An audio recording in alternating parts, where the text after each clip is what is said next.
Well, all right, everybody. Hello and welcome. Brand new week in front of us here, week 11. I hope that you're all doing well. I know it's getting to crunch time. 5 weeks to go. The next month, I think we're all going to be pretty busy, myself included. So just hang in there. Keep stopping by and doing your hard work. One thing that people find a little interesting about me that you know, sometimes you'll go to a party and they'll ask you to tell something interesting about yourself. The thing I will usually say, which is a true thing about me, is that I lived in Iceland as a kid. So when I was young, I was over there in the middle of the ocean next to Europe. And I grew up over there and we had friends next door. In the wintertime, it's always so dark and cold in Iceland. And so they would always come over with these sort of gourmet gummy bears that came from Germany. And I got hooked on this sugar stuff at a very young age. So I like to always tell people how I don't have a lot of bad habit. I don't smoke, I don't drink, I don't do all this crazy partying, right? But I love candy. It's got the more sugar in it, the better. And so from a very young age, I've gotten this habit of eating candy, and in particular gummy bears, which goes great on hiking, by the way, because you can just chew them up and oh man, they taste so good. Give you a little boost of energy.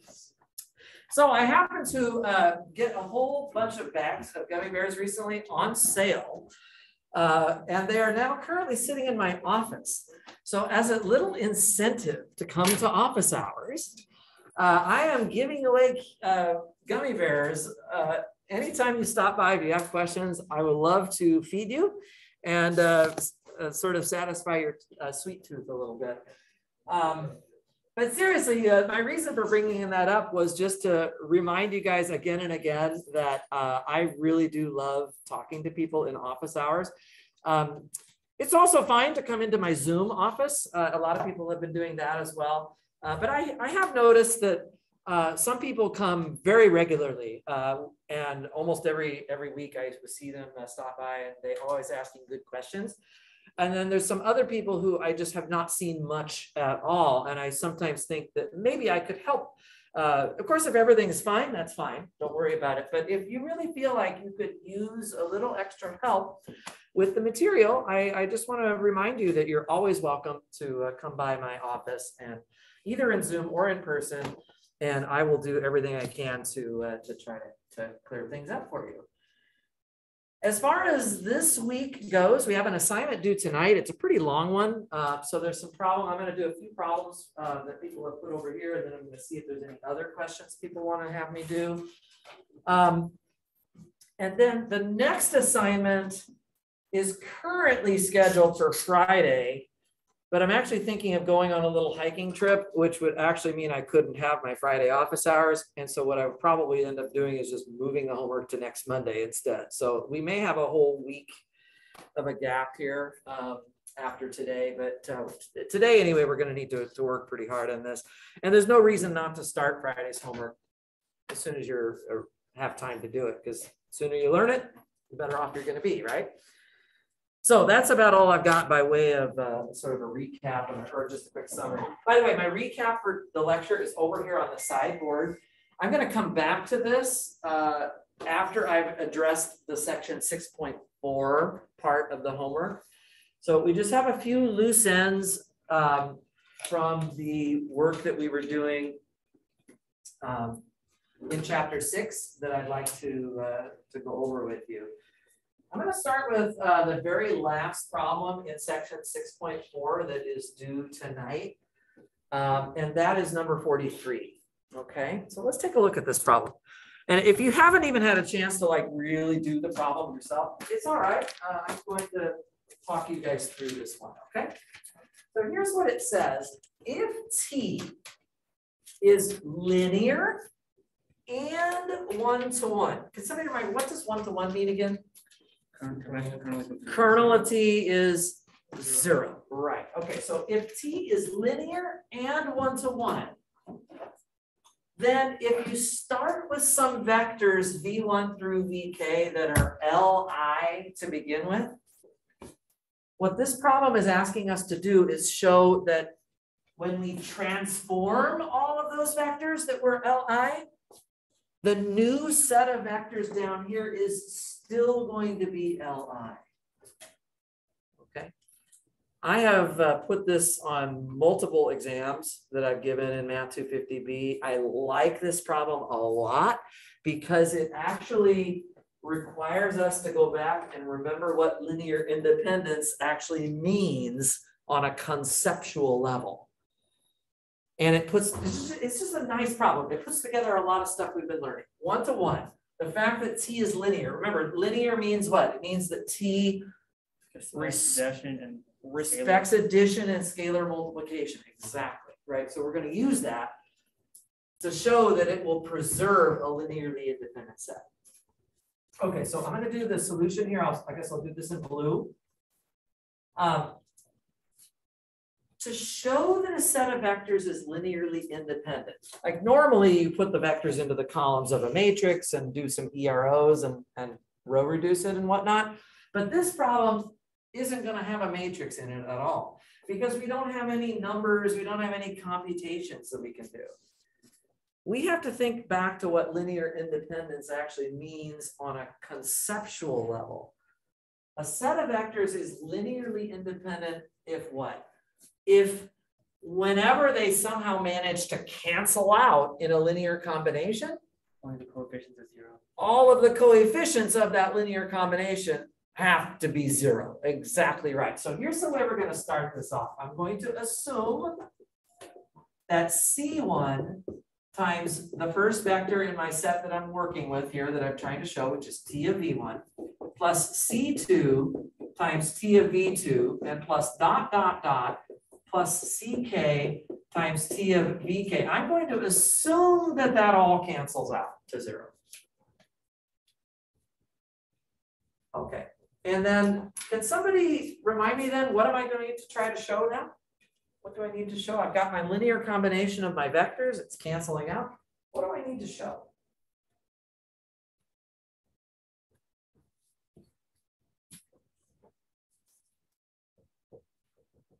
Nathan just said it a minute ago. What will we need to show here? Yeah. That all the C's are 0.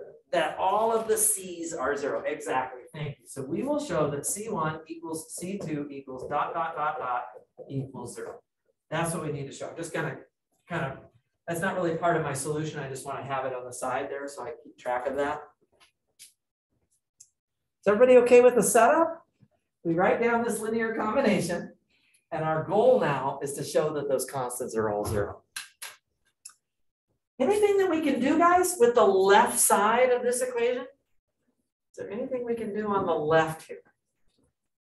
It's kind of, I like to call it a knee-jerk reaction. You have a linear transformation, and we've got this expression on the left. What can I do?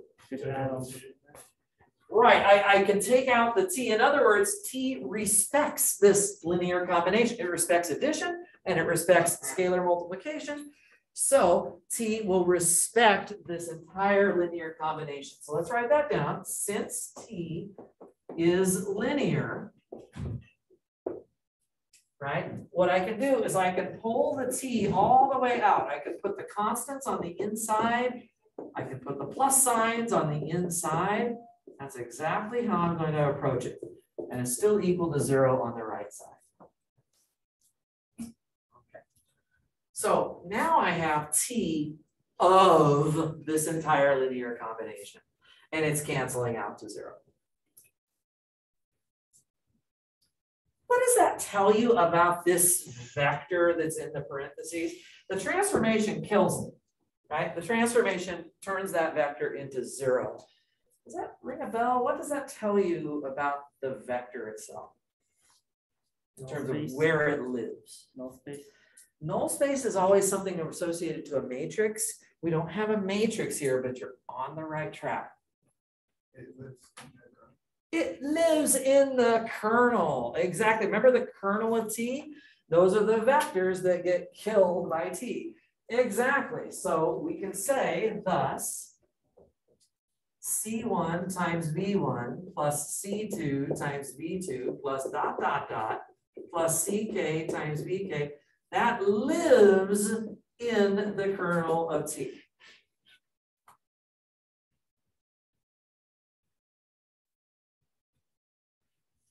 Is literally what that means. If the transformation kills a vector, it just means that that vector was in the kernel of T. By the way, what is the kernel of T in this transformation? Do we know what is the definition? Is it's all vectors that get killed by T. But what is the kernel of T in this problem? The zero vector. How come? Because it's 1 to 1. Aha! It's 1 to 1. We already used the fact that it's linear. It's because it's 1 to 1, right? Because it's 1 to 1. Let's just put this here. The kernel is actually just 0. That's what 1 to 1 means by definition, right? The definition of 1 to 1 is that the kernel is equal to 0. So this vector right here, this vector is actually 0. So in other words, we have C1 times V1. I really like this problem. I don't know if that's obvious to you yet. I'm getting a little excited here. But this vector, this linear combination, is itself 0. And notice here on this last line that the T is nowhere to be found anymore. The T is gone. So what do we have down here then? What we have is a linear combination of the original vectors before we transformed them, right? These are the original vectors in a linear combination that's canceling out to 0. What do we know about the original vectors? They're linear independent. Right? They're linearly independent. Yeah, they're already Li.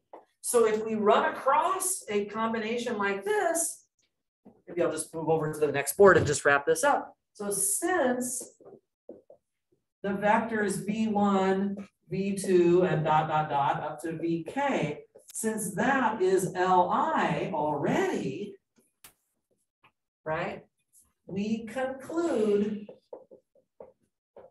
that all of those constants are in fact 0. Okay, perfect. That's exactly what we were hoping to get. All of the constants are 0. Does that make sense? That's what we wanted to show. We said that's what we were going to show. It's a nice little problem. We use the definition of linear independence. We have to take advantage of the linearity of T and the fact that it's 1 to 1 and push this proof through. It's about 4 or 5 lines. And I like the problem, again, because you really do have to do it all conceptual. You can't plug in numbers into a matrix or anything like that. It's just not one of those problems that lends itself to that. Everybody okay with this? Seem okay? Not too bad? On something like this, don't feel bad if you're like, oh, I couldn't have figured that out before class. That's okay. As long as you're watching it now and everything in blue makes sense to you, I think you should feel pretty good that this is a good demonstration of combining some concepts together from the last few chapters. And yeah, so that's really what I want, is everybody to understand that. Okay, let's go on. There's a question about how to get the matrix on problem 21 in the same section here. So let me get that open and let me write down number 21 on the board here. This is from section 6.4. Hope I've got the right one. So they give you a transformation T that's going from R3 to M2 of R. And the transformation is T of ABC is negative A plus 3C. It's written correctly here. Negative A plus 3C. And then we have A minus B minus C. And then we have 2A plus B, and then we have 0. Okay, and it says determine whether T is 1 to 1 onto both or neither. So is T 1 to 1 onto both or neither? Now, this is actually, so the question here is how to get the matrix of the transformation. Let me point out, the only transformations that have a matrix are transformations from R something to R something, right? Transformations from Rn to Rm can be represented by an M by N matrix, right? So we've seen this kind of thing before. But that's not what this type of problem is about, because notice that your W here is not Rm. It's a different kind of vector space. So the question, how to get the matrix of the transformation, my answer to that would be, there isn't one. Okay.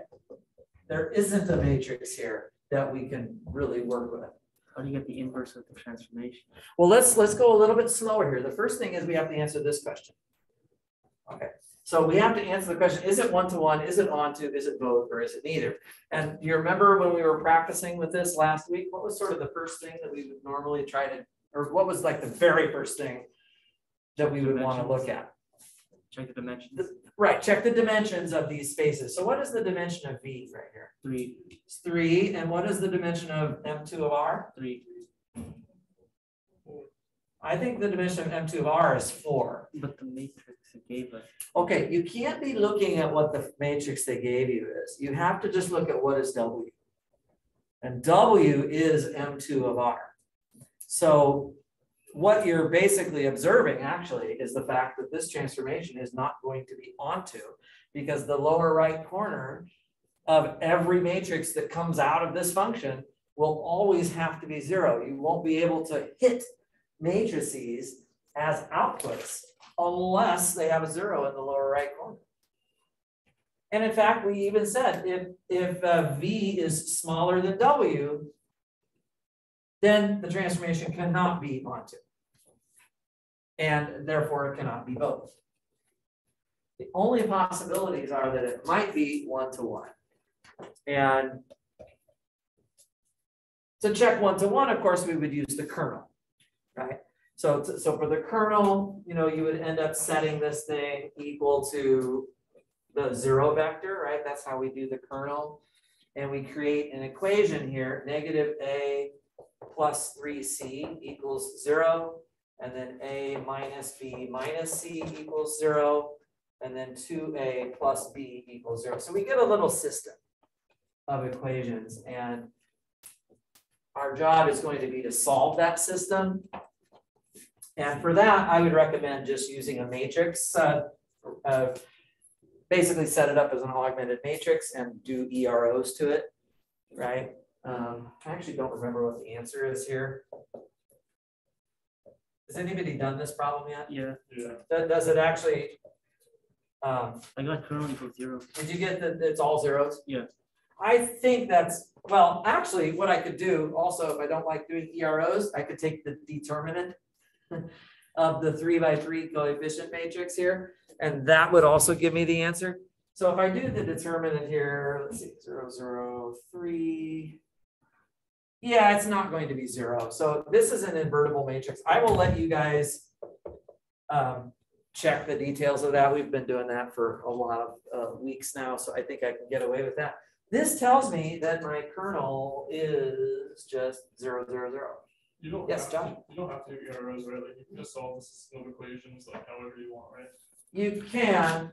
I always find that funny. I give a final exam in Math 250B after 15 weeks of using matrices to solve EROs and stuff, and then I'll see somebody who will start fidgeting around with the equations and fumbling through it, and I always feel like I have to go grab my box of Kleenexes at that point, because I'm like, wait a minute, the whole point is to make this very systematic, right? So I would prefer not to just fumble through the equations.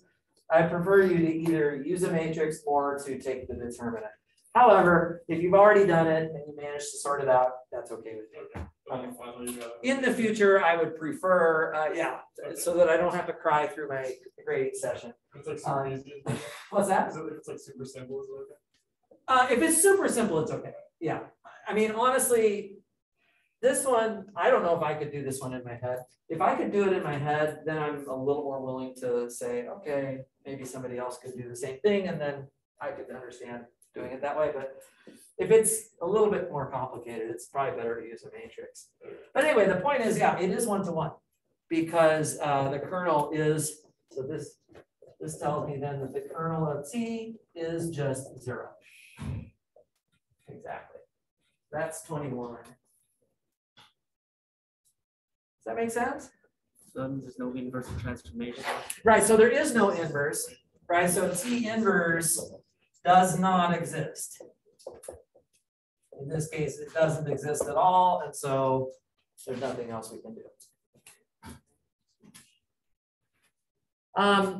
There are some more problems on the board, but the rest of those problems are from the start of chapter 7. So before I get to that, I want to ask, are there any other questions on 6.4 that as people have been working on the problems, have you gotten stuck on anything else that I could help out with? Yeah, Tina?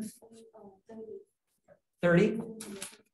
Number 30, absolutely. So number 30, let me write it down for people over here on the right side. Number 30.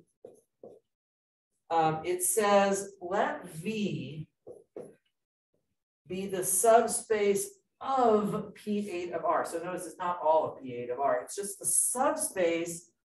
So it's the subspace of P8 of R. But what subspace is it? It says polynomials whose odd powers of X are not there. In other words, it says here the coefficients of the odd powers of X are all 0. So I could actually write that as an expression. So there might be a constant term, there might be an X squared term, there might be an X to the 4th term, X to the 6th, and then X to the 8th. But there are no other, I'm just going to write it like that. There are no other odd terms. There's no X, X cubed, X to the 5th, or anything like that. Okay, so that's kind of what the set is. And then the question is asking us to find N such that V is so this is a symbol I haven't been using very much. I probably should have written this down last week. This is just the one that means isomorphism to Rn. So we want to try to find that N, and we can actually write down an isomorphism. That's actually what we're going to do here. It says construct an isomorphism. You don't have to show any work for that. We're just going to write it down. It'll just become pretty obvious just by looking at it. In other words, they're asking us to come up with the formula for T, right? And you're going to plug in. This polynomial. Let's write it down: a0 plus a2x squared plus a to the 4th x to the 4th plus a to the 6th x to the 6th plus a to the 8th x to the 8th. That's your input, right, into your transformation. And we're going to spit out some number of slots, which is what they're asking us. It says find N, so find the slots. So can we, looking at this as the thing I want to plug in, can you sort of have an idea like how many slots will you need in order to express the answer over here, do you think? 5. 5? Does everybody agree with that? 5 slots? And what am I gonna put in the 5 slots? A0, A2, A4, A6, A8. Okay, these coefficients, right? The numbers that are real numbers in front of those powers of X. So this is actually your function. And so you see here that N is 5. 5 slots. That's the N is just telling you how many slots you need to write down. Okay, does that make sense? Yeah, so that's what they're asking for. Remember, an isomorphism, you remember from last week, it's 1-to-1 and onto. Yeah, it's got to be something that's 1-to-1 and onto. Okay, great. Are there any other questions about the stuff here in 6.4 while we're on this topic? Anything else that didn't make it onto my board up there that people want to ask about? I know some people are still working on it. If you go home later and get stuck somewhere on anything, what are you gonna do? Cry. After you cry, you're gonna stop crying and you're going to come to my office hours, either in Zoom or in person. And that's the way we can get it cleared up. I do want to mention one thing. Problem number 19. On problem number 19 in this section, I guess I won't do it since nobody's asking for it, but I just want to let you know that Bob is wrong. You guys all know who Bob is, right? Back of book. The back of the book, that's Bob. So the back of the book is wrong on the problem 19. So if you do problem 19 and then you want to check it with the odd number answers in the back, just be aware that there is a mistake. On 19, the correct answer should be that it's onto only. It's onto, I think the back of the book says it's neither, but it actually is onto. So, that good? Okay, anything else on 6.4? Spent a lot of time on chapter 6, linear transformations, even going back before spring break, but that's about all we have to do with that chapter. We're gonna spend the rest of today on chapter 7.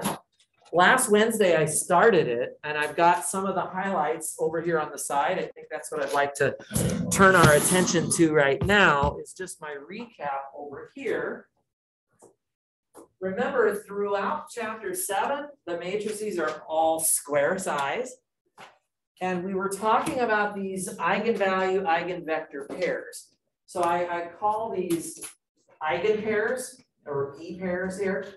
And the eigenpairs, they have a lambda and a v that kind of get put together. And the most important equation in all of chapter 7 is this one right here. We're going to use it when we solve problem 41 in a few minutes.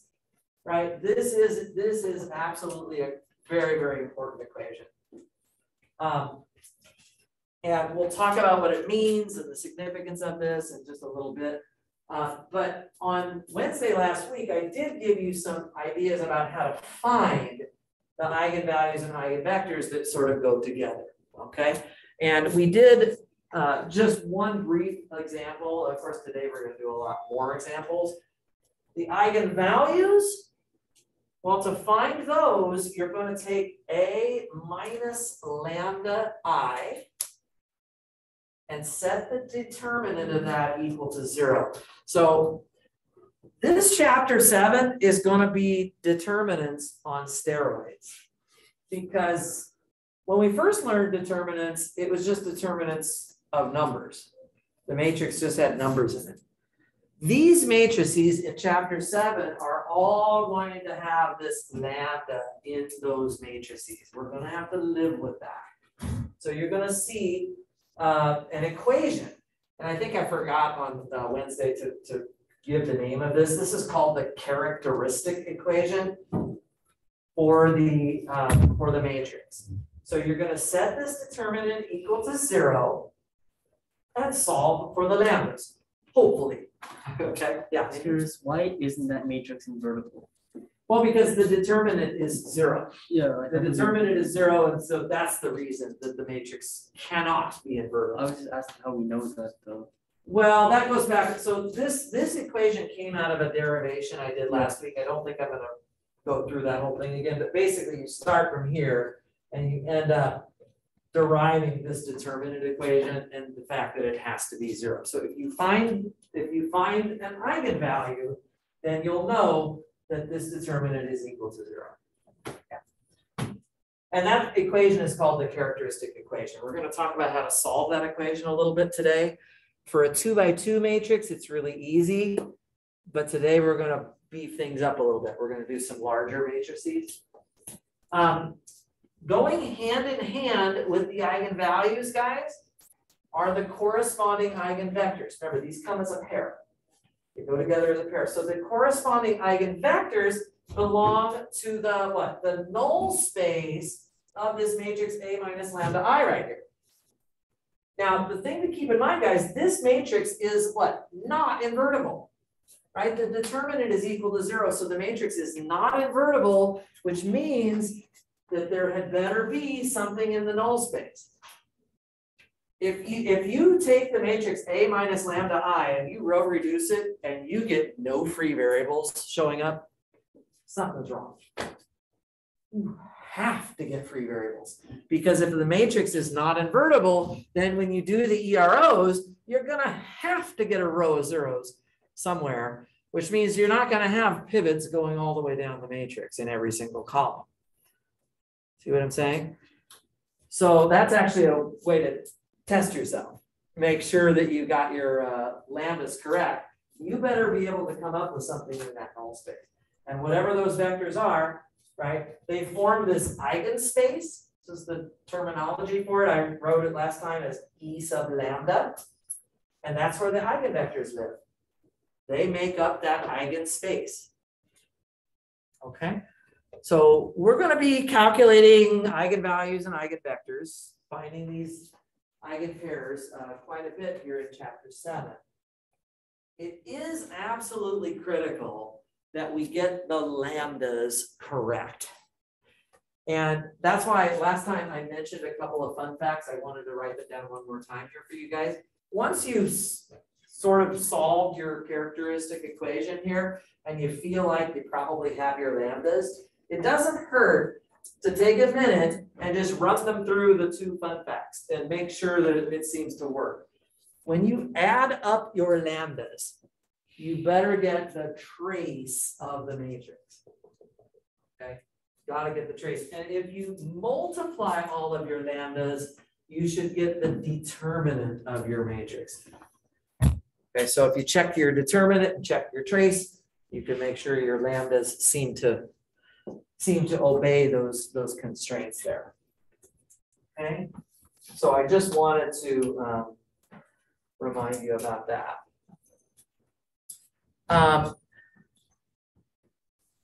Right, so are there any questions so far? Making some sense? Let's, while we've got problem number, I think it's 41 on the board, I want to do number 41 from section 7.1. This is on today's homework. And I think this is a good time to do it because we just talked about the important thing there on the recap that I think we'll be using to solve this problem. So I'll put it on the board for you all and we'll try and do it. Okay, so this is from tonight's assignment, 7.1, number 41. And where'd my book go? Here we go. This is what it's asking. So what it says is A is an n by n invertible matrix.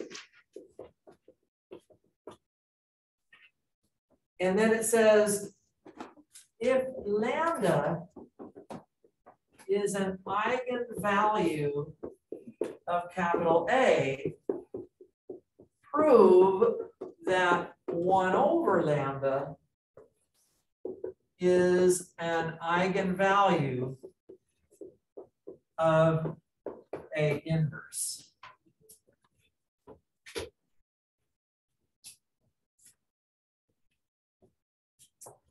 They sort of are assuming, pretty much from the beginning, they're sort of assuming that lambda is not going to be 0. Because if lambda was somehow 0 here, then we've got a problem on the right-hand side because you can't divide by 0. Is there a reason, though, that we would maybe know that this eigenvalue is not going to be 0? Sebastian? The determinant A, number 2 right there. Right? If A is invertible, right? If A is invertible, then the determinant of A is not 0. And if the determinant of A is not 0, can any of those lambdas be 0? No, right? So you have a bunch of numbers here. You're multiplying these numbers, but it's not 0. That tells you that none of the lambdas are 0. So for an invertible matrix, guys, you'll never have 0 as a lambda. It's kind of nice. And so the 1 over lambda makes sense at least. And we'd like to show that we have 1 over lambda as an eigenvalue of A inverse. Okay, so let's get to it. Let's talk about how to do this problem. All that we have on the board, right, to start off with is that lambda is an eigenvalue of A. So that's kind of our starting point. What do you suppose we should maybe use as a starting point for our proof?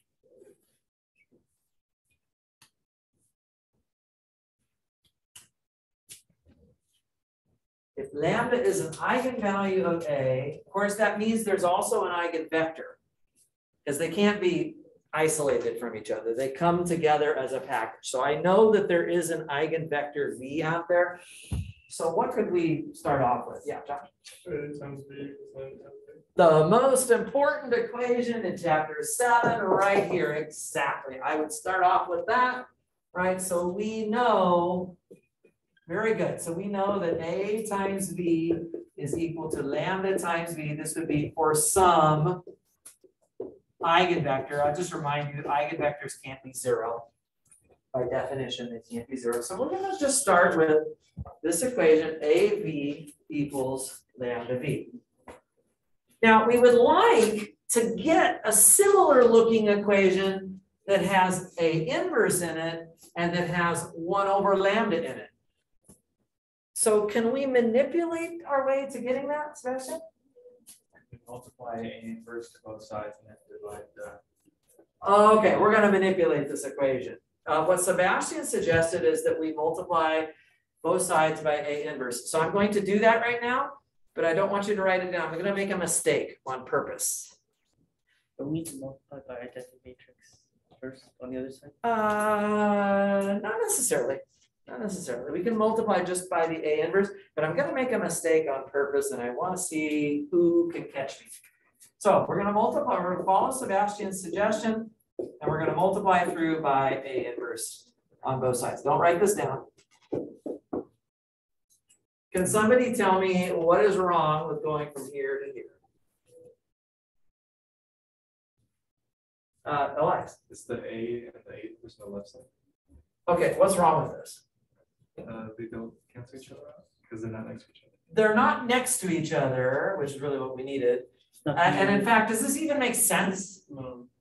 This doesn't even make sense because you're putting, you know, this vector here would be like just a little column. And then you're going to supposedly multiply that by a big matrix over here. And the sizes don't even work, right? So we do have to still be careful, guys, even as we get into chapter 7 about matrix multiplication. The fact that the order does matter. So what we need to do is put the A inverse on the left of both sides. So let's get this out of our system here. And what I'm going to do is I'm going to multiply. Now you can write this part down, it's correct. I'm going to multiply through by A inverse on the left. So I'll have A inverse times A times V equals A inverse times lambda times V. And what is A inverse times A? What identity? That is just the identity, and the identity is like multiplying by 1. So I can actually just forget about it and just write this as V equals A inverse times lambda times V. Okay, we at least have the A inverse into the equation. Now what should I do if I want to get the 1 over lambda to show itself? Matt? Multiply both sides by 1 over lambda. Okay, multiply both sides by 1 over lambda, exactly. Multiply through by 1 over lambda. Now 1 over lambda is just a number. So that's a little bit easier to deal with. If 1 over lambda times V equals 1 over lambda times A inverse times lambda times V. And because the lambda is just a number, there is no problem with kind of floating those numbers past each other. And you can actually cancel the 1 over the lambda with the lambda on the right side. And now you have, take a look at what's left. A inverse times V equals 1 over lambda times V. Right? So this tells me that 1 over lambda and V is an eigenpair for A inverse. Okay, so this is not a fact that we're going to be using every day that often, but it's a good chance to practice the power of that boxed equation here. AB equals lambda V. It's a good chance to practice that. Okay. Great. Does that make sense? Are there any questions on that example? Okay, great. Oh, yes, Raylene. Sorry, back to when you were canceling out, you had said that the A inverse didn't cancel out because it was like not next to each other. Yes. So how come the one over the lambda? It's a number. Those are just numbers. With numbers, we can float those however we like, and we can put them next to each other and get them to cancel out. Oh. Yeah, they can, does that make sense? We can move them around with no It's problem. just not the matrices. Right, matrices, we have to be more careful. Exactly. Exactly. Okay, great. Let's take a look while we're on a roll here. I want to talk about problem 9 from this same section. This is a little more of a geometry example. Let me kind of summarize the problem on the board for you guys here. Sorry, I know I'm going kind of out of order. You guys have to just go back later and get everything shaped up the way you want it. But you're talking about a transformation from R2 to R2. Right away, when you have a linear transformation like that, you know that there's going to be a matrix that represents that transformation. This is what we learned in the last chapter. And in this case, they gave us the matrix 0, 1, and 1, 0. And they said the effect of that transformation is to reflect vectors across the line y equals x. So here's my R2, my xy plane, and the line y equals x is right here. Just gonna draw it like that. And what they're saying, guys, is that basically vectors get reflected across that dotted line. So let's just do an example before I actually ask, because the question is eventually going to ask us, what are all of the eigenvalues and eigenvectors? They want us to just do it from the picture. Okay. So, so if I had, let's just take an example. Suppose we took this vector V right there. Okay. What, if you believe what the question is saying, the question says that when you transform that vector, it gets reflected, or in other words, flipped across that dotted line. So the best I could, I flipped it over, and this is actually AV, because that's how the transformation works. T of V equals AV.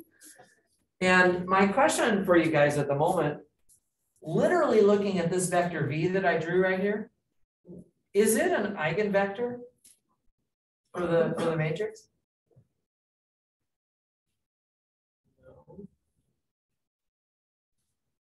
I forgot in my recap to remind you visually what's going on.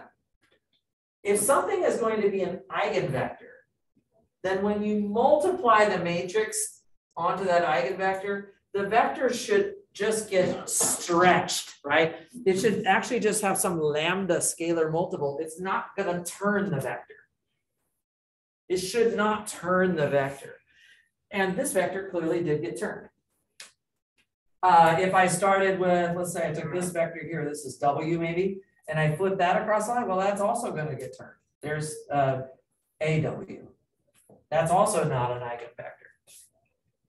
So what they're asking you for on this problem, guys, is to think about, are there some vectors that really wouldn't get turned into a different direction if you flipped them across the dotted line? On the dotted line? Okay, what if the vector started off directly on the line to begin with? Just call this U, right? So if I had this vector that was directly on the dotted line to begin with, would you agree that when you transform it, the vector just sits there? In other words, what we'll notice here is that AU is just equal to U again. When you flip the vector across that line, it's like multiplying by A. That's basically what I'm saying. And in this case, the vector doesn't change at all. So what is the lambda value right here? What's the scalar multiple of U? Just one, right? Yeah, there's just a scalar of one basically in front of the U right here. So the lambda is equal to 1. Yes, Sebastian? What about perpendicular to the line? Okay, I'll get to that in a second. You're right. There are more eigenvalues than just this one. But this one is a very good example. The vector just doesn't get moved at all. So basically, this is going to be lambda equals 1. The eigenvectors are parallel to basically, well, I'll just say 1, 1. So they have to be lying along that line. Now, of course, anything on this line, and even going the other direction, these are all eigenvectors. Remember, it's an entire eigenspace that we're drawing here. Shouldn't you get plus or minus 1? That's what we're going to get to in a minute. Sebastian has made a good point, which is that there are other vectors that don't get. So are there vectors that when you flip them across the line, they become exactly their negative? Yeah. Absolutely, right? So I wish I had another, well, maybe this, let's see if this red marker works. If I take a vector that's pointing directly perpendicular to the line and I flip it across the line, so if this is my vector V, then AV would point over here, right? It gets flipped exactly. Now, that's pointing in the opposite direction, but in this case, AV in red is actually negative of the vector that we started with. And so in this case, we're going to get lambda equals minus 1. And in this case, we could just say the eigenvectors are, this marker is not very good, but I'll try to finish this sentence here. The eigenvectors are parallel to the vector 1, -1. So exactly 90 degrees away from the original line y equals x.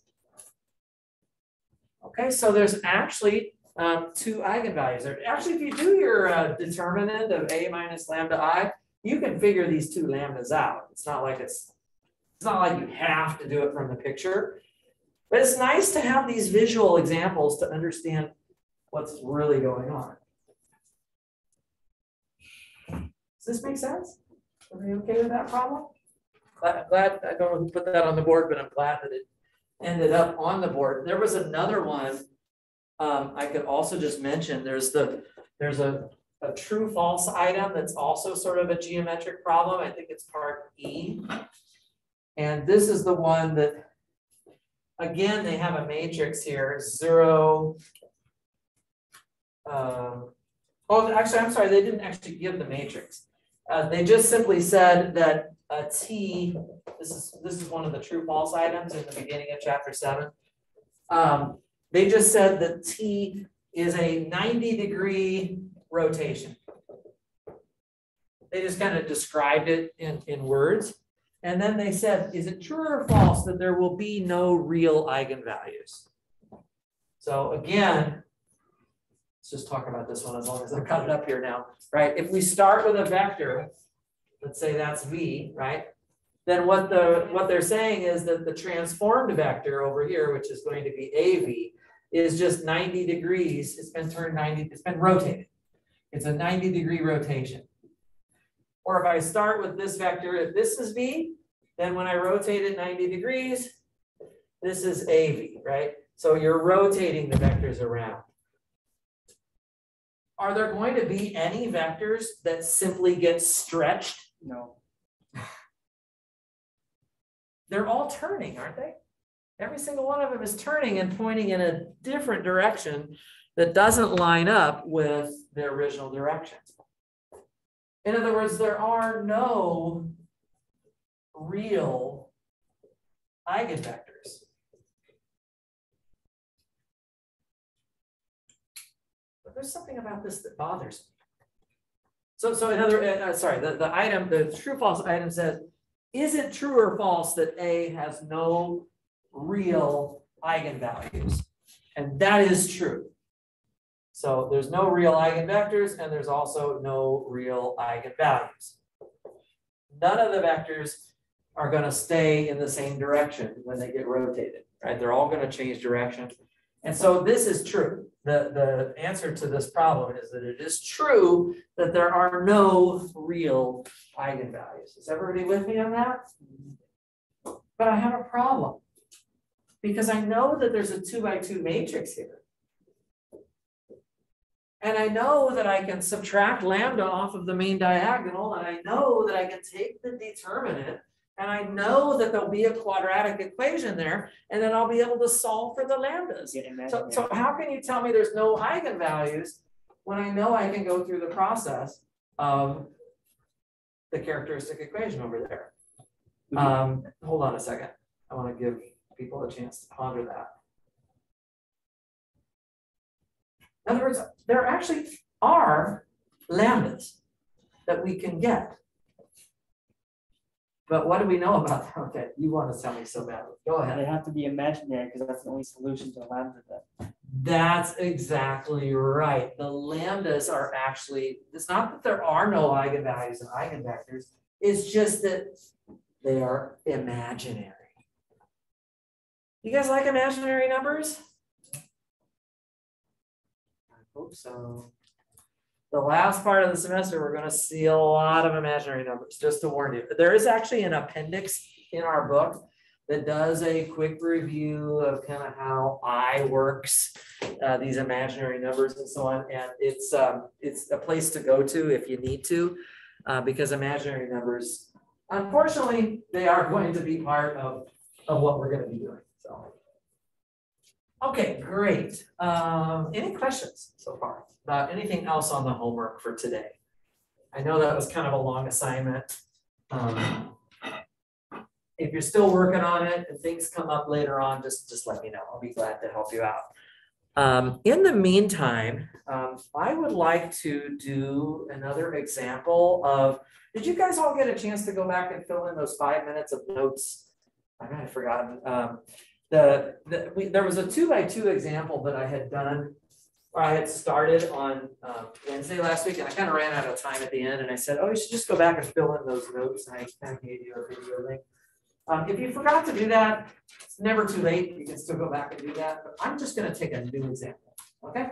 So we're just going to start with a new example here, and what we're going to do is we're going to find bases for the eigenspaces of the following matrix. Here's A right here.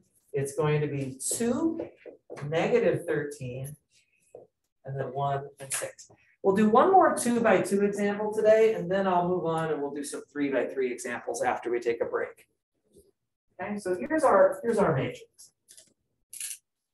So what is the very first thing I'm probably going to want to do when I see questions like this, which you will see a lot? What's the first step?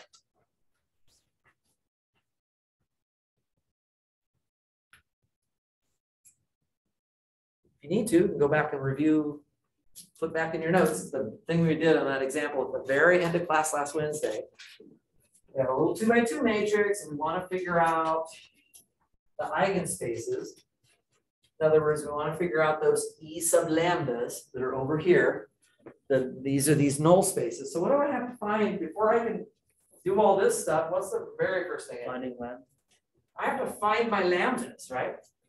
And how do we find the lambdas? So the determinant equals 0. This one, exactly. The characteristic equation, we set that determinant equal to 0. So let's go ahead and do that here. So for the solution, I'm going to start this off. The determinant of, so I'm going to put, so the way this works, guys, is you're subtracting lambda from the main diagonal of the matrix. Excuse me. Grab a better marker here. Okay, so this is just a 2 by 2. So I don't mind just using the AD minus BC formula.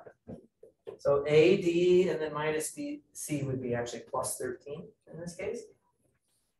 And we'll go ahead and just multiply that out. Lambda squared minus 8 lambda plus 25.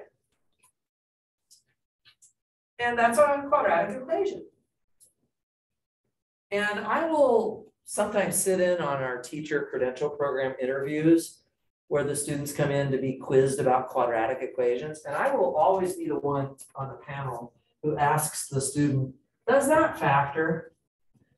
And sometimes they'll end up trying to tell me, no, it doesn't factor. So let me set the record straight here right now that this always factors.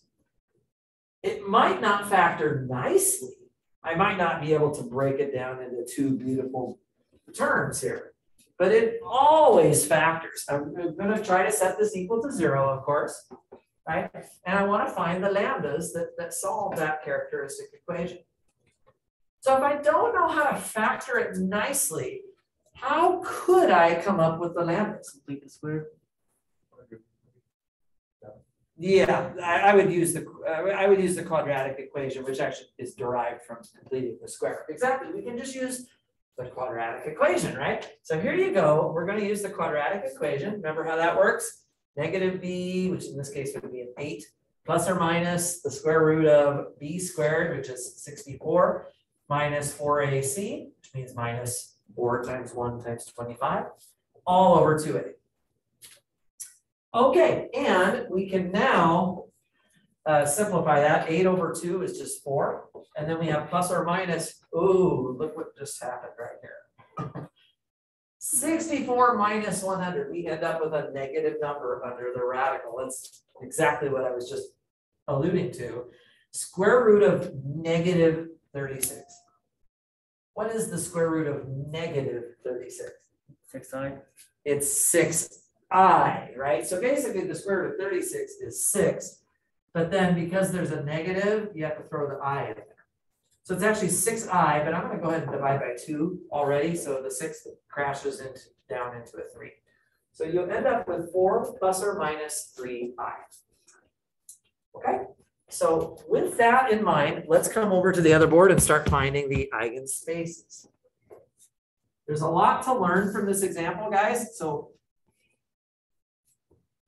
definitely want to get some good notes on this. This is the first time we've had complex numbers showing up in our work that we're doing here. So we've got what do we have? We have lambda equals, we have 4 plus 3i, and we also have lambda equals 4 minus 3i.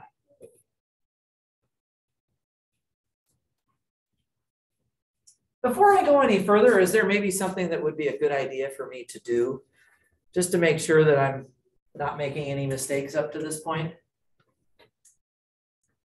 Yeah?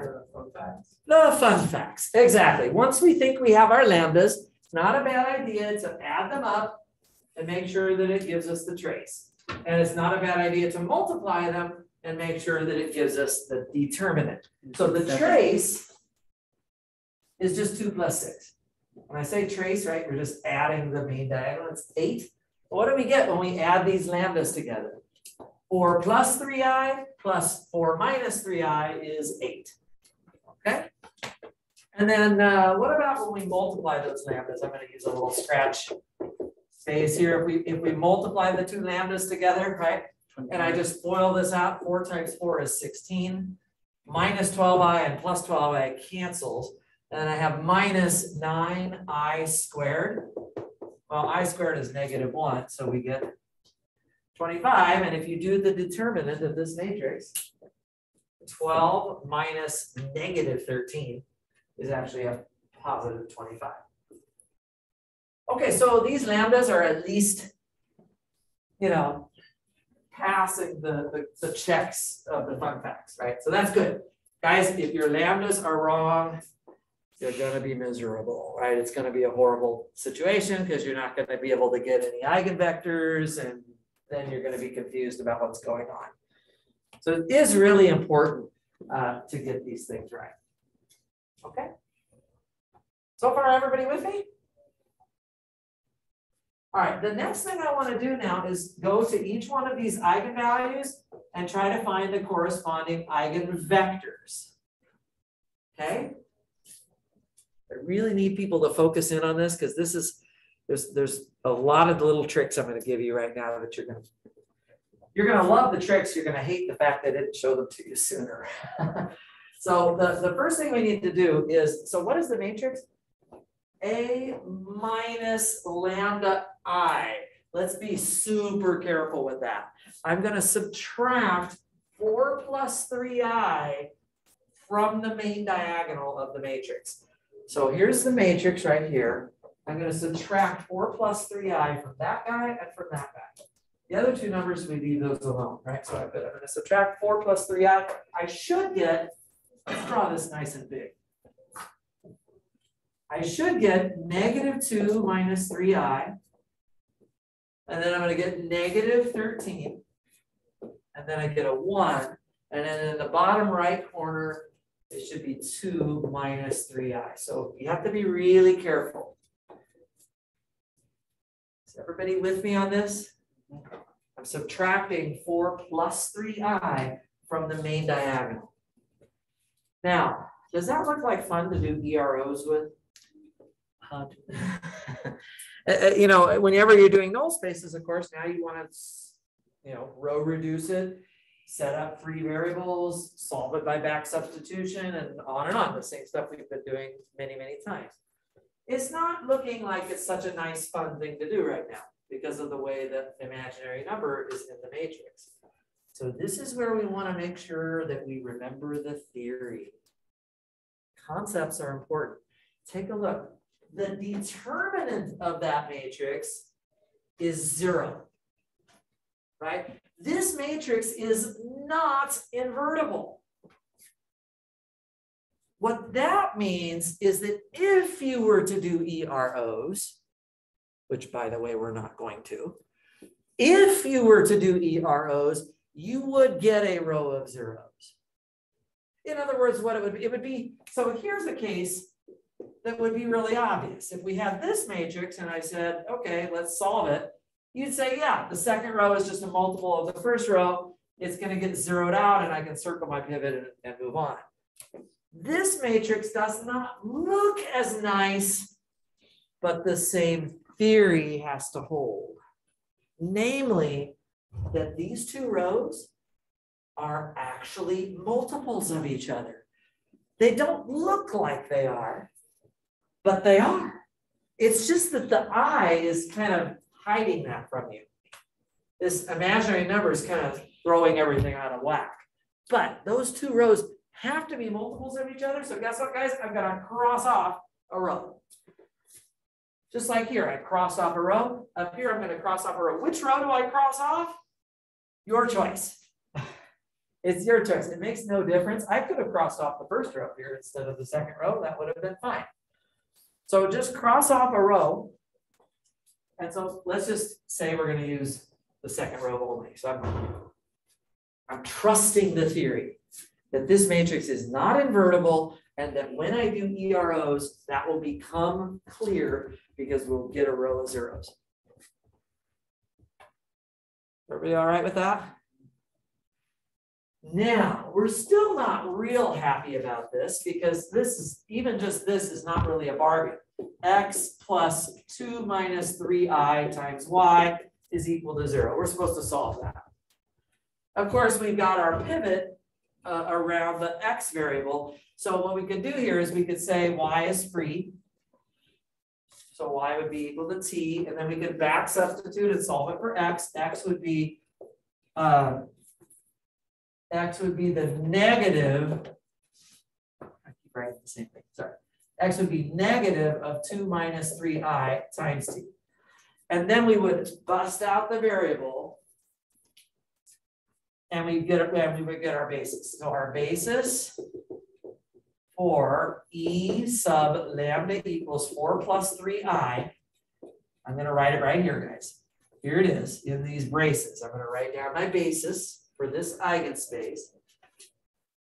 When I bust out that t, I just get negative of 2 minus 3i, and then I get a 1 here. Why is it a column? I always like to write them as columns. It doesn't actually matter, but it's, I think, preferable to write them as columns when we're doing null spaces. Is everybody all right with that? Now, something has happened here that I want to explain as kind of, so it turns out we don't need to work even this hard to get that basis vector. I can get it even easier. Because actually, do you notice that the two numbers that are in this vector are actually the same as the two numbers that I see on this row that I chose to work with? They're just in a switched order and with a minus sign on the 2 minus 3i. Turns out, guys, that always works. If you have, so I like to call this my A-B trick. When you just have a single row that's just got two numbers on it, right? We can get the null space vector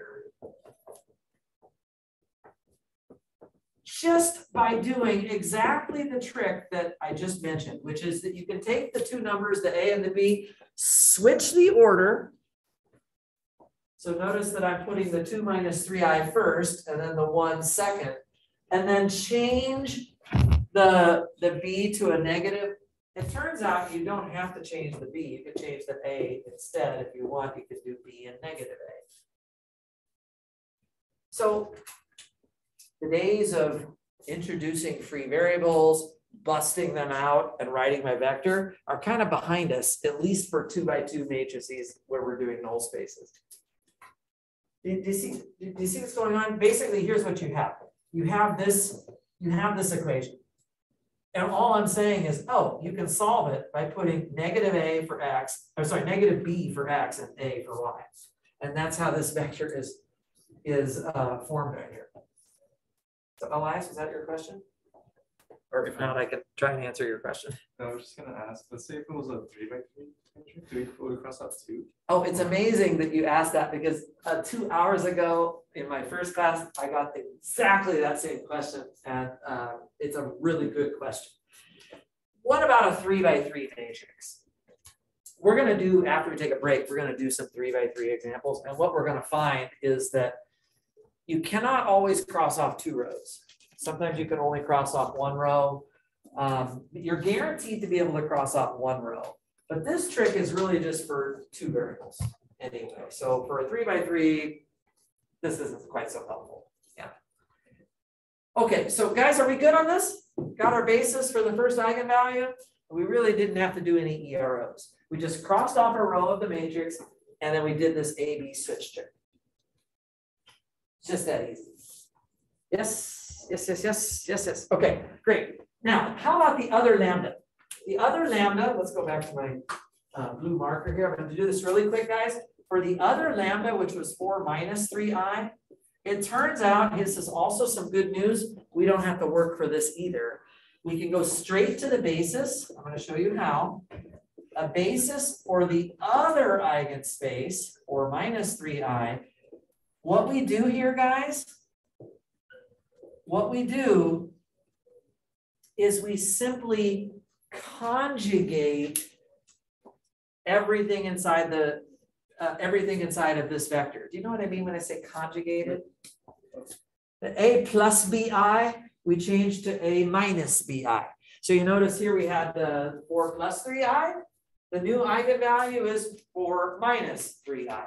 So what we're going to do is we're going to take every place where we have a real number, we're just going to leave it the same. So the 1 just stays as a 1. But up here in this first entry, I have a minus of 2 minus 3i. I'm going to change that to 2 plus 3i right there. And that becomes your new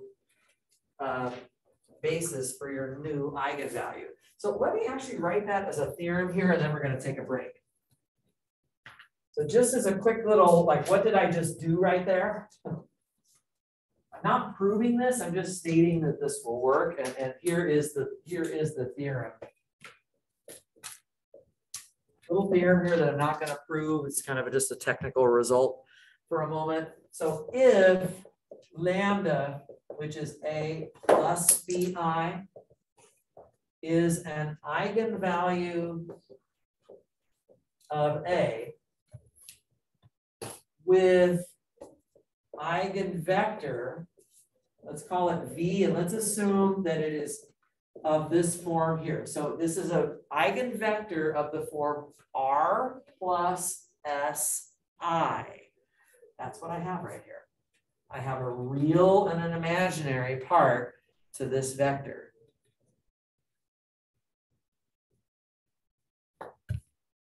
Maybe I should really make that very explicit. Do you see here, guys? I have a real part, which is the -2 part and the 1. That's real. And then there's an imaginary part, which is actually 3, and there's no I on the bottom row, but there's a 3I up on the top. So this is like R plus SI. Yeah? If you have that, if you have this eigenvalue eigenvector pair for A plus BI, well, then A minus BI is an eigenvalue of A with eigenvector R minus SI. So you can just conjugate the eigenvector that you got for the first eigenvalue, and you're going to get a new eigenvector for the second eigenvalue. You notice you're changing the sign only on the imaginary part, not on the real part. Right? Just the imaginary part has a sign change. So that's the theorem that I'm using right here, guys. Notice I didn't do any work right here. I did no work at all. I just took the answer that I saw right here, and I just conjugated it.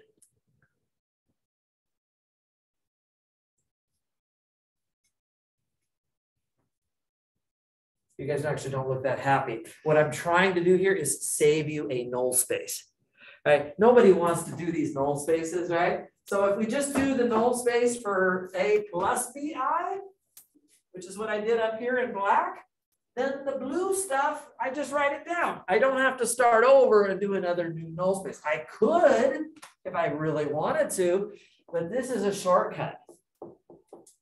I've just given you guys, I know what it is. You guys are mad at me, right? I didn't tell you this trick like 5 weeks ago, right? This little AV trick that saves us from having to introduce free variables. It's really quite nice.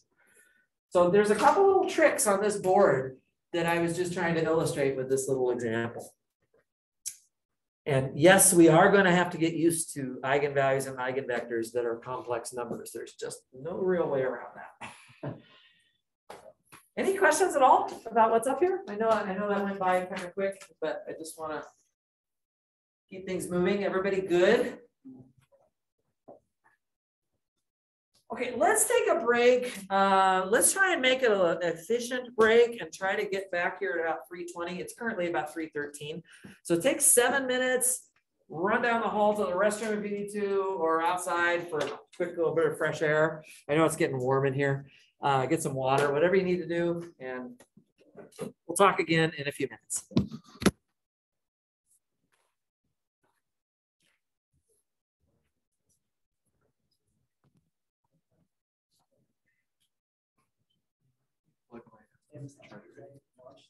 Yeah, go ahead. That's fine.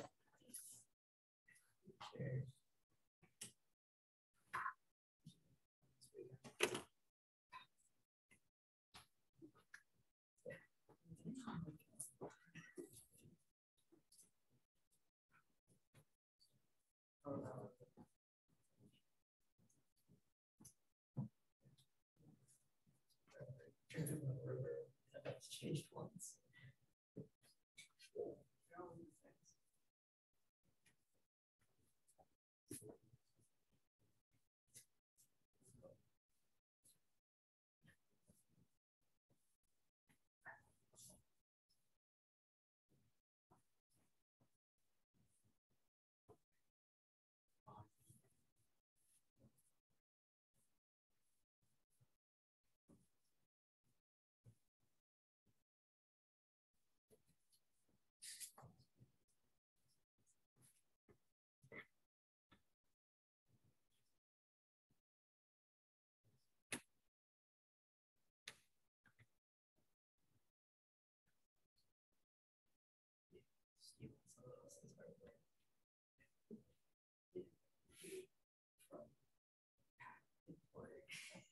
I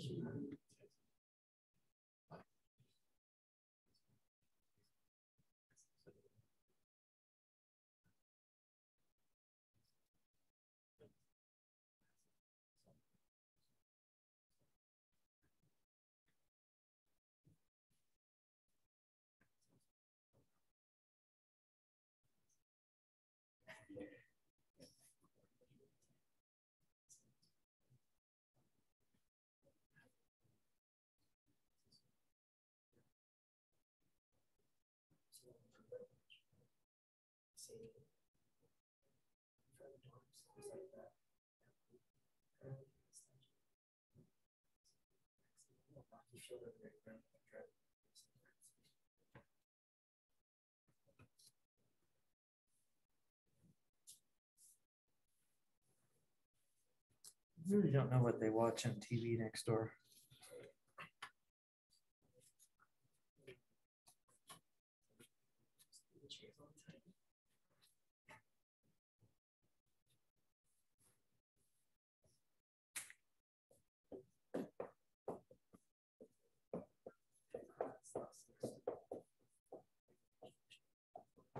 So loud.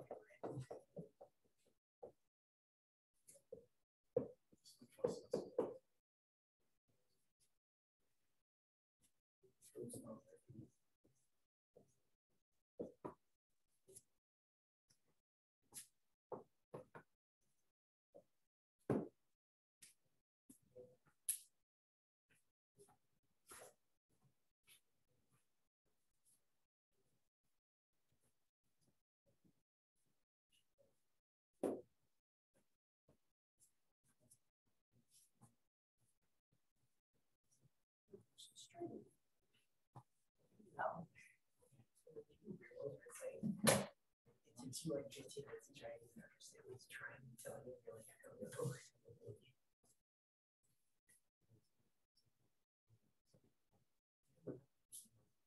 Every single one of my sound.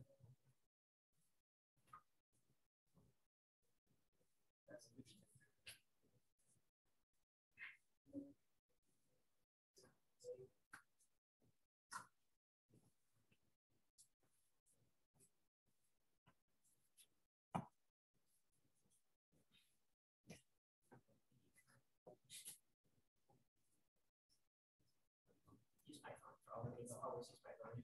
Basically, this is yeah.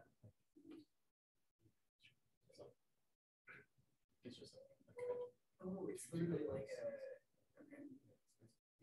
It literally is a graph for all we see. So like it's too much. Yeah.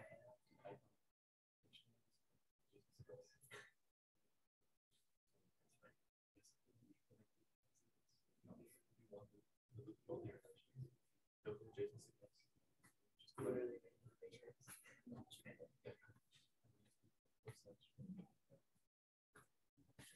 I don't know what I don't think. Plus, you have to make your own switch. You have to make your own dictionary. You have to make your own everything. Python's probably like 5 lines.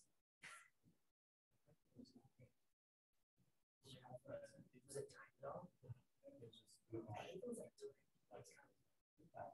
days. Oh, no, it's not like one of those where you literally have an hour to do it. It's like you're doing it right now.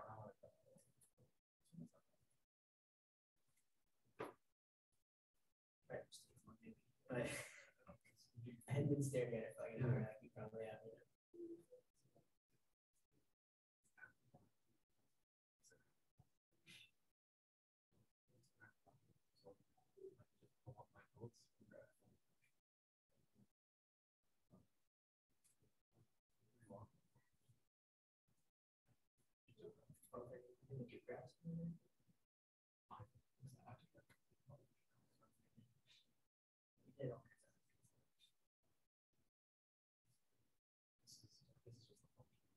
Oh wow, this is pretty intense.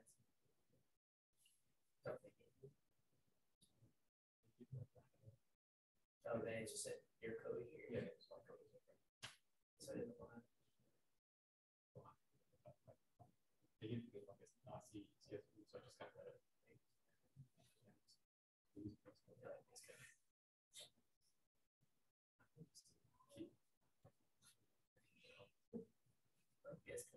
file on the side so much easier. I know it's kind of. I was just confused because messing me off because like install this and that. It's like it's not that easy because you gotta work with this. You gotta select all the paths for it. That's supposed to do. Lazy just works. Just install it. So it's just create the JSON. Where does it go? So it is.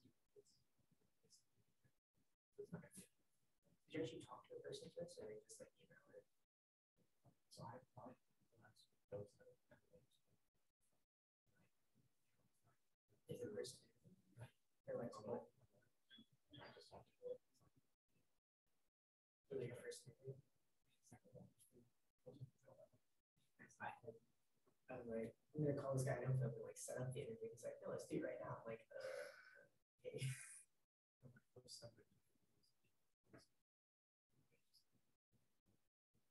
Like a good, so the interview was probably like 45 minutes, right, on the phone. He spent a good like 25 like talking about the company and what he does, and then the rest was like an actual interview.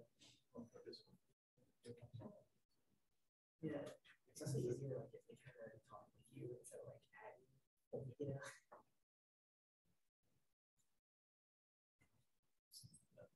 And then once I said they could go, so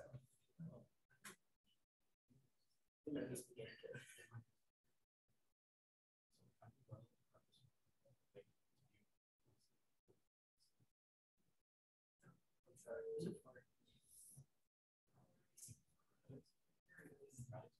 That's really the guy is really nice.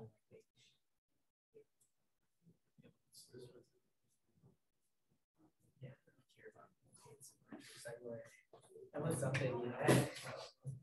That's actually It's a very fascinating.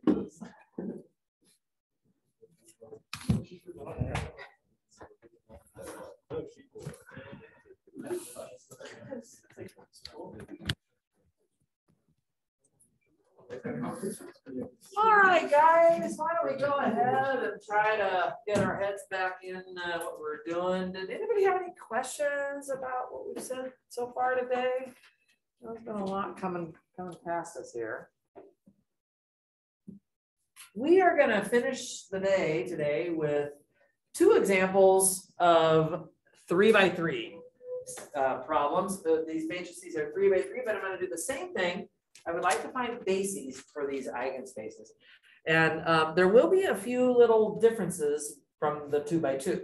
So let's take a look at this first one. Here's my matrix. A is 3, 0, 0, 0, 2, negative 1, and 1, negative 1, and 2. Okay, so for the solution, what's the first thing I need to figure out on any problem like this? One more time. The lambdas, exactly. Thank you. The lambdas, and that's where the characteristic equation comes in. So we're going to take the determinant of the matrix that we get by subtracting lambda from the main diagonal. We're going to be doing this over and over and over again throughout the rest of the semester here. So there's my determinant. Any thoughts about how to evaluate this determinant?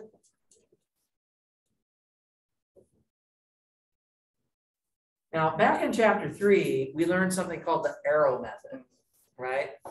Unfortunately, the arrow method is not going to be a good method to use here.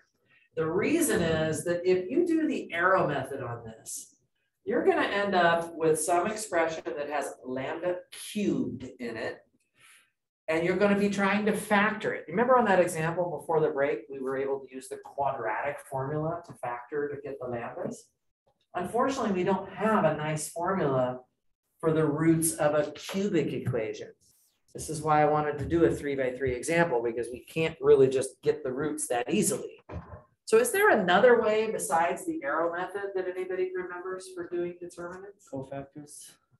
Cofactor expansion. Do you guys remember that, where you choose a row or a column to do expansion along.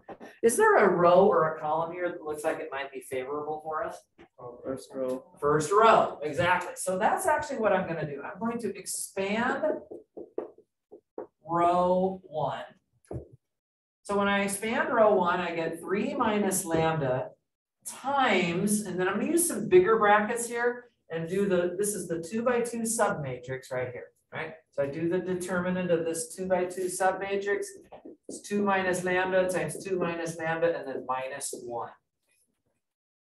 Okay, so that's the first term. And then if I'm going all the way across the first row, the advantage of that is that the second and third entries have zeros in them, so we don't really have to do anything for that.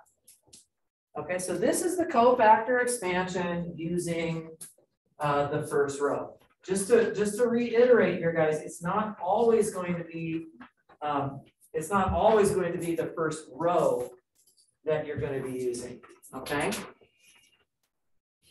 Realize I have some papers. Yeah, sure. Now, I'm trying to solve this for lambda. If you now multiply this whole thing all the way out, guess what? You're just in as bad a shape as you would have been if you had used the arrow method. Because if you multiply this all the way out, you're just going to get a cubic equation that you don't know how to solve. It won't be nice.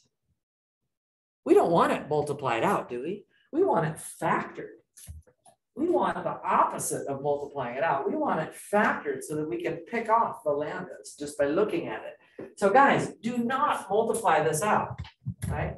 So I'm just going to ignore this part now, right? But do not multiply this out.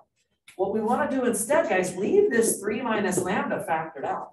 That helps us, right? Inside these brackets, I don't mind if you multiply this one out because this is just a quadratic. This is just a quadratic. It's a lambda squared minus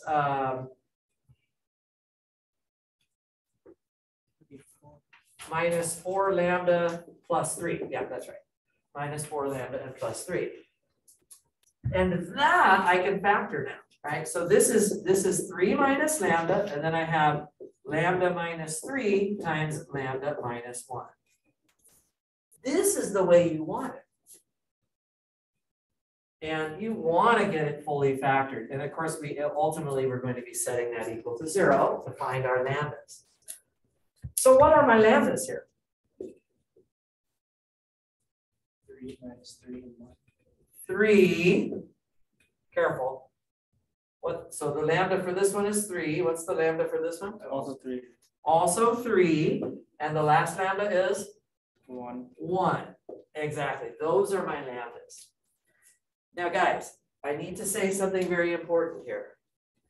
If there is a lambda that repeats itself more than once, you should write it down more than once.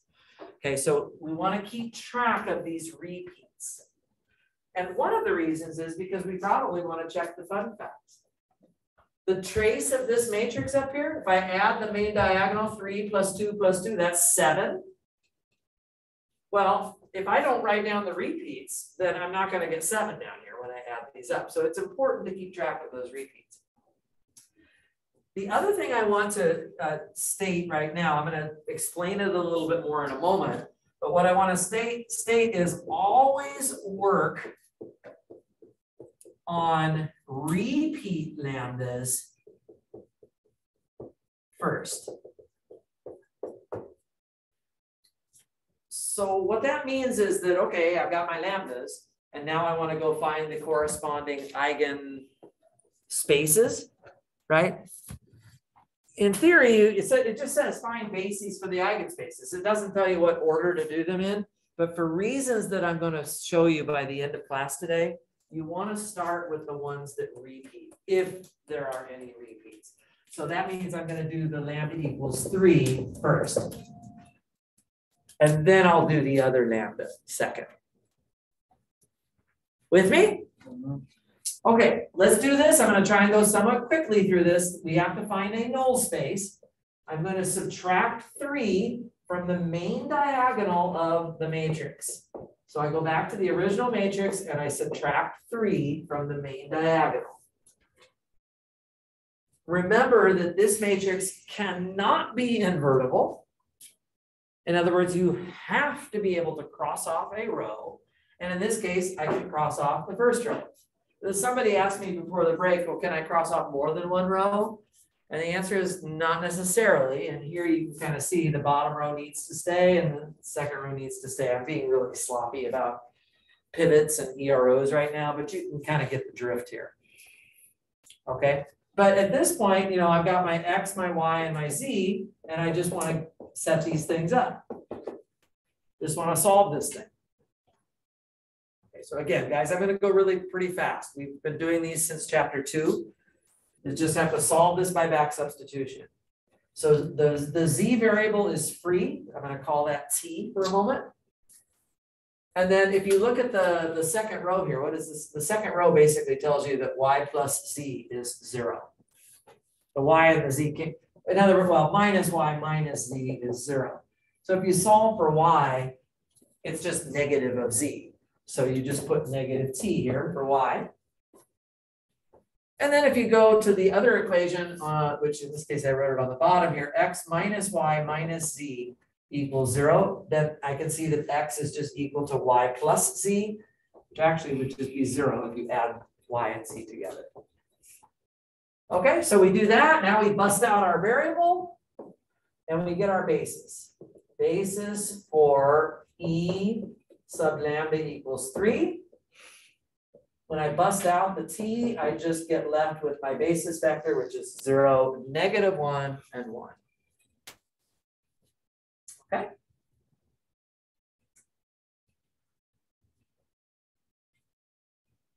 Everybody with me? So we just have a null space. We just have to calculate the null space, bust out the variable. If you row reduce this matrix and you don't get a free variable, you've got to make sure your lambda was correct and that you haven't made a mistake on the EROs. You have to get a free variable, right? This matrix is not invertible, so there will have to be something in the null space that you can find. And that's what the free variables allow you to do. Okay, so that's the first lambda. Now there's the other lambda, which is lambda equals 1. And I want to work through this one as well. I'm also going to do this one pretty quickly. We're going to do the null space of the matrix that we get when we subtract 1 from the main diagonal of the original matrix. So 2, 0, 0, 0, 1, negative 1, and 1, negative 1, 1.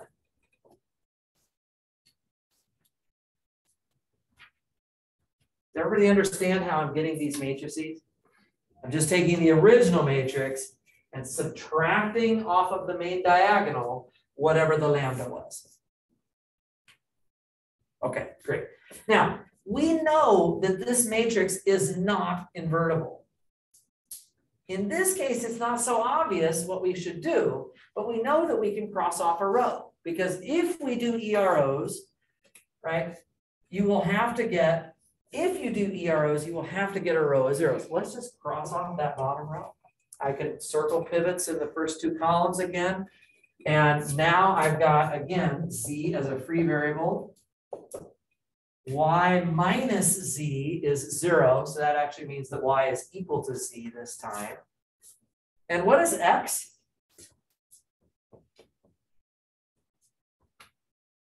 Just 0, isn't it? If you take a look at the first row, 2x plus nothing adds up to 0. So that means that X is 0.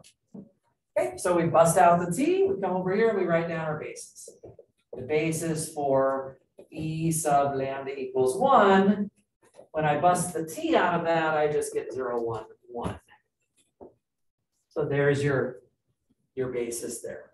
Okay, so there are 2 eigenspaces. And we found bases for both of them. Process seem okay? Everybody with me on that? Just remember, when you're finding the lambdas in the first place, it's a little messier. And cofactor expansion is probably a good idea here. And again, don't multiply the whole thing all the way out. That's where things get messy, because it's hard to find the solutions to a cubic equation. Notice I never had to do that.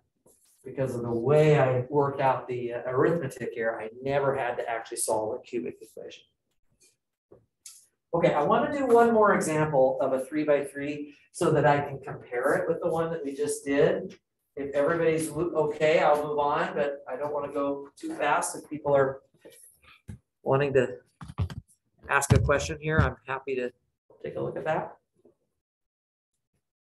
Okay, let's try one more example. I'm going to do this one in blue because actually what we're going to do eventually is compare the two examples, because there is something different about this example compared to the first one. So again, find bases for the eigenspaces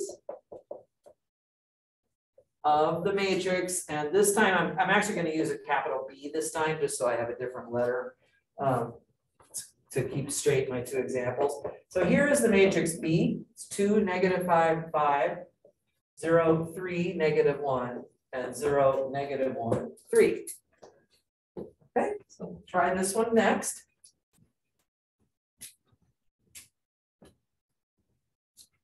And so the first step, we're going to follow the same exact process and see if we could mimic what we did before. For the solution, I am going to subtract lambda off of the main diagonal and try to do the determinant. So I have 2 minus lambda, -5 and 5. That's the first row. The second row is 0, 3 minus lambda, then -1, and then 0, -1, and 3 minus lambda. Any thoughts about how to do this determinant here?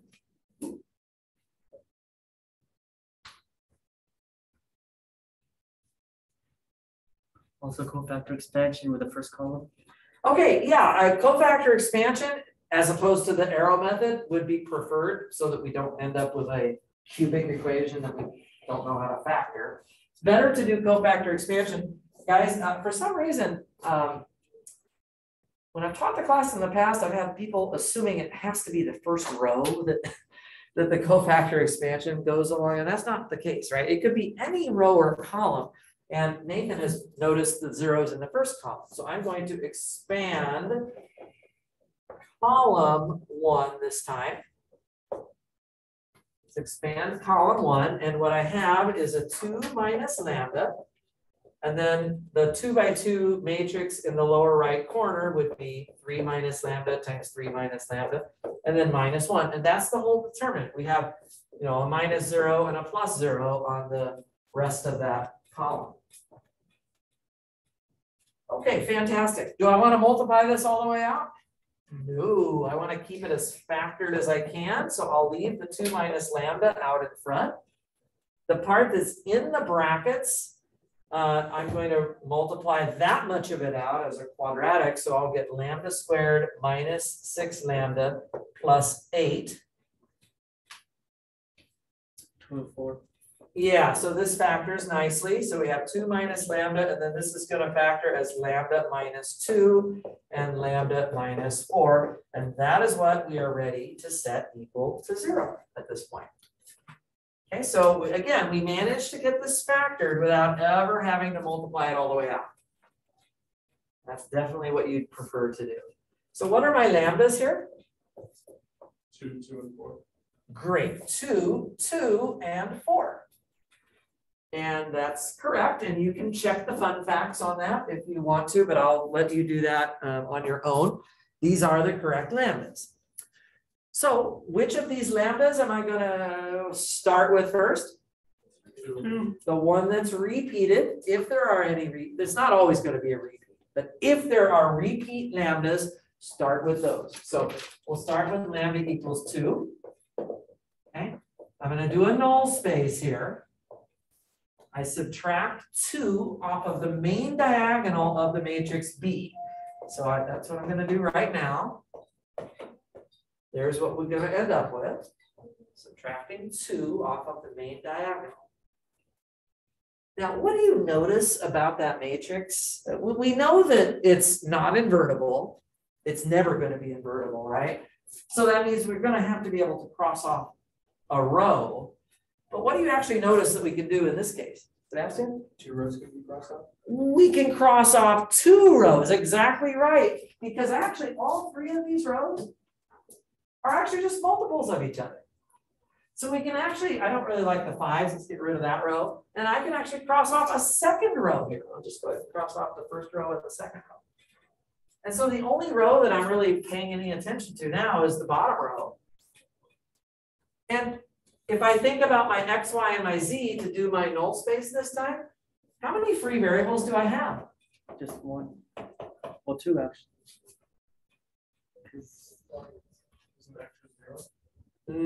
Actually, no. Actually, so if we wrote this as a system, here's the system.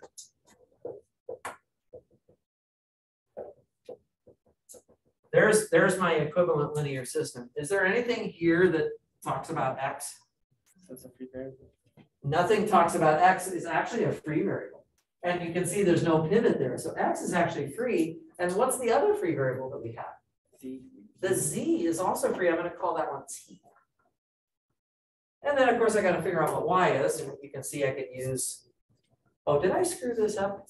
I sure did. That should have been negative 5y plus 5z. This should have been 1 minus z and minus y plus z. Sorry about that. So what does y equal? T. Z, which is t. So I'll just put that here. All right, now I'm going to come over here and do my basis. Basis for E sub lambda equals 2.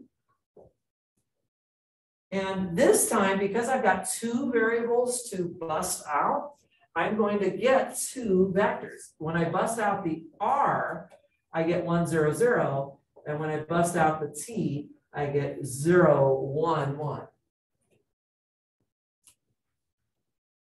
Okay, that's interesting.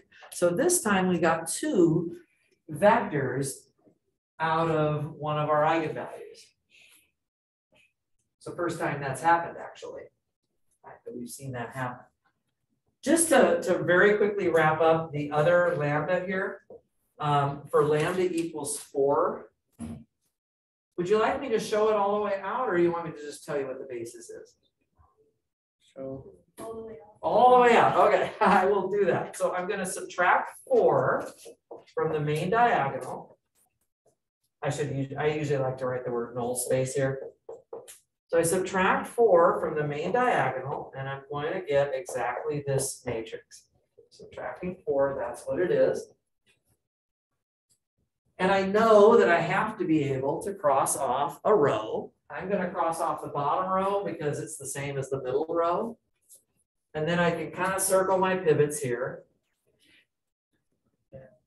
Okay.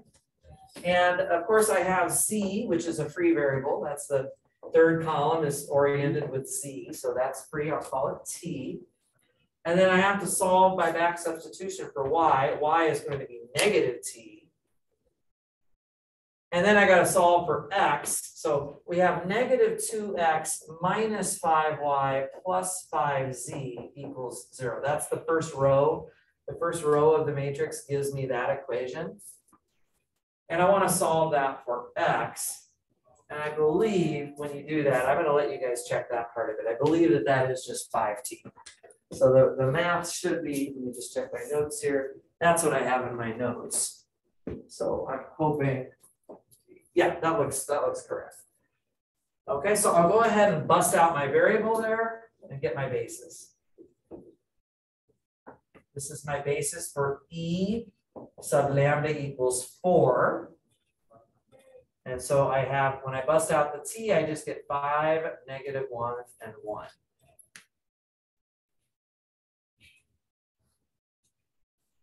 Everybody with me? Anything going by too quickly here? There's mostly just a bunch of null space. I hope you like null spaces. There's a lot of null spaces here. That's what we're mostly calculating. Sebastian? Is there any particular reason why we start with the repeated lambdas? Yes, there is, and that's what I'm coming to just now. Yeah. Look at the 2 examples that are on the board, guys. Look at the stuff that's in black and look at the stuff that's in blue. They're very similar. The lambdas, I have a repeat, something repeats, and then there's a third one.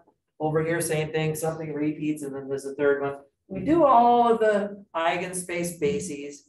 Was there anything that was different about the blue example compared with the black example?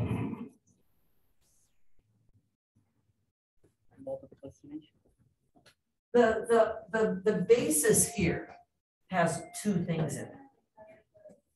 Whereas on the eigenvalue right here, so notice lambda equals 3 repeated twice over there, but we only wrote down one basis vector. You know what I'm going to say? That eigenvalue did not pull its weight. It did not pull its weight. It's basically what we're going to get into, this idea of an eigenvalue pulling its weight. Let me write down a couple of definitions here in the last 5 minutes today. I want to get this idea across that you can talk about a matrix where the eigenvalues do pull their weight or where they don't pull their weight. And then on Wednesday, we'll talk about why we care about that. Okay, so quick definition here, guys. Quick definition. An n by n matrix, capital A, is non-defective. Okay, it's a new word here. It is non-defective, or there's another word that is equally often used, which is the word diagonalizable. Fancy word. Both words get used interchangeably. They mean the same thing. If A has n linearly independent eigenvectors. So in the two examples that we just did, the n was 3, right? And if you'll notice the matrix A, how many eigenvectors did we end up with in total? 1 here and 1 here. It's only 2. And really the problem was this guy did not pull his weight. Now the matrix B, we did come up with a total collective list of 3 eigenvectors in those different bases. That matrix, the eigenvalues did pull their weight. Okay? So otherwise, so I'll just say here, otherwise, A is defective. So the matrix is either defective or it's not, and it depends on whether the eigenvalues pull their weight. So in the examples above, right, A is defective, whereas B is non-defective. Right, so the blue matrix, right, the blue part is good. Everybody's pulling their weight, and the matrix is non-defective. That's a good thing. As I'll explain on Wednesday, I'll explain why that's a good thing. But for now, I just want us to understand what the definition is. So here's a quick note, guys. A matrix is non-defective. In other words, it is diagonalizable. Wednesday, we're going to see some diagonal matrices, and it will make more sense why we use that word. Right? It's diagonalizable if and only if every eigenvalue, lambda, pulls its weight. You're going to hear me use that language a lot. I'll be saying it in those terms a lot. The eigenvalues all have to pull their weight. What does that mean, actually? Let's write it a little more mathematically oriented. It just means the dimension of the eigenspace. The dimension of the eigenspace matches matches the number of repeats of that lambda. So that's actually something called the multiplicity. I'm going to write it as m sub lambda. This is called the multiplicity of lambda. The multiplicity, the number of repeats. The eigenspace dimension has to match the multiplicity. And that's true in this example. The eigenvalue lambda equals 2 has a multiplicity of 2 and gave me 2 vectors. And the eigenvalue 4 only showed up once and it gave me 1 vector. So do you understand now, just to wrap things up, guys, do you understand why I suggest doing the repeat lambdas first? Let's say I ask you if the matrix is defective or not. I hand you a matrix and I say, is it defective? The eigenvalues that don't repeat have no problem pulling their weight, right? Every lambda is going to at least pull a weight of 1, yeah? It's just the repeat lambdas that might not pull their weight. That's why it's good to start with the repeat lambdas first. Also, some of you might, just one last comment, and then I promise I'm done. Some of you might be wondering, okay, this eigenvalue didn't pull its weight. Could the other eigenvalue maybe over pull its weight enough to make up the difference for that? You might wonder, could lambda equals 1 save the day and make up for the fact that the first eigenvalue came up short? Answer to that, when you take Math 307, is they're going to tell you no chance, right? No eigenvalue can ever overpull its weight. And that's why if there's any eigenvalue that fails to pull its weight, it's game over, right? At that point, you will not have n linearly independent eigenvectors. That's all for today, guys. On Wednesday, I'll explain why we care about all of that. And we'll finish chapter 7 as well. So I will look forward to seeing you again soon. I'll be around tonight. If you've got any questions, stop on by. Thanks, everybody.